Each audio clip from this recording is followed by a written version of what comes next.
Okay, we're going to talk more today about both the immigration mess and the mess at the Justice Department and how the government and the press really silence the voice of the people.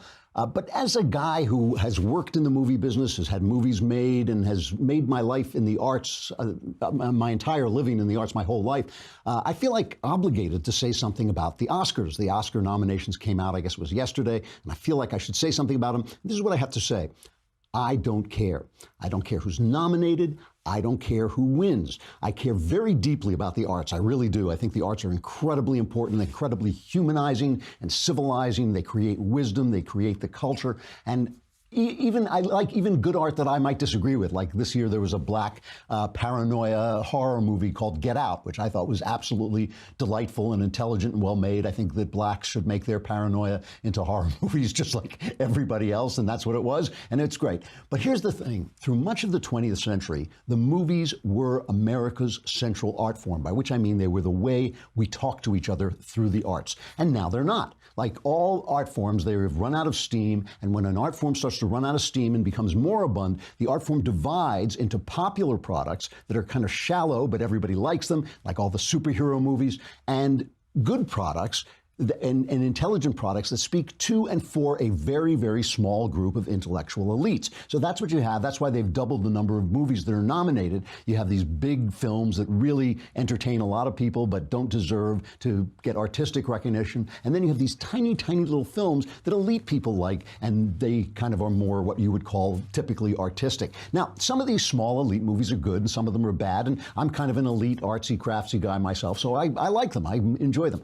But the Oscars were created when the movies were the public art form, when they were America's art form. They were a great, big, garish, glitzy, glamorous award show that was meant for all the people because it was a popular art. All the people were watching the movies. All the people cared who won an Oscar. And the movies spoke to everybody through a set of core shared assumptions that America was a good place, that freedom was a good thing, that Christianity was central to the way we thought and who we were.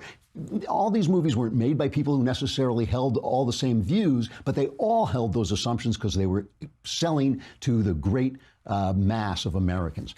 To hold a big, garish, glamorous award show about a tiny, teensy little art form that's for elites is absolutely absurd. A movie like last year's winner, I think it was called Moonlight, is that what it's called? You know, that can win an award with some name like the Teensy Tiny Award for how many intersectional groups can be represented in a single movie. And the award can be a little golden statue of a homosexual black man transitioning into a Native American woman. That would make sense because as the movies become an art form for the elites, then the awards start to be handed out according to elite leftist philosophical obsessions. Women have to get some, blacks have to get some. If you don't, it's the Oscars so white and too many men, all these men are being nominated. Unfortunately, that has nothing to do with the quality of the movie, which is what we were talking about originally when the Oscars got started. So if Hollywood is going to give statuettes for participation to some minority woman, whether or not her work is as good as the work of a white man, why do I have to talk about that? Why should I even discuss it? I don't even want to come on and say this woman didn't deserve it, but this white guy did. I don't even want to have that conversation. I just want to go to the movies and enjoy the movies. The awards are now about the people making the movies. They're about the small elite who care about these tiny movies. They're not about the rest of us. And it's absurd. You know, intersectional quota serving is not a celebration of true American culture. You know, I used to do this thing at Oscar time. Whenever the nominations would come out, I would do a comic video or I'd write an article. And you can find these. They're still up online. And I would do a fake Oscar show for movies that should win, but they don't win because they didn't get made. So they would be conservative movies. So for instance, this year you do a movie about the Islamic rape problem in Europe, you know, Islamic raping women. They're not going to make that movie. It's just not going to happen. Or we do something about illegal immigrants who commit murder and then laugh about it. Or we do something about a story about a brave reporter who uncovers the corruption in the Obama administration while other journalists cover it up.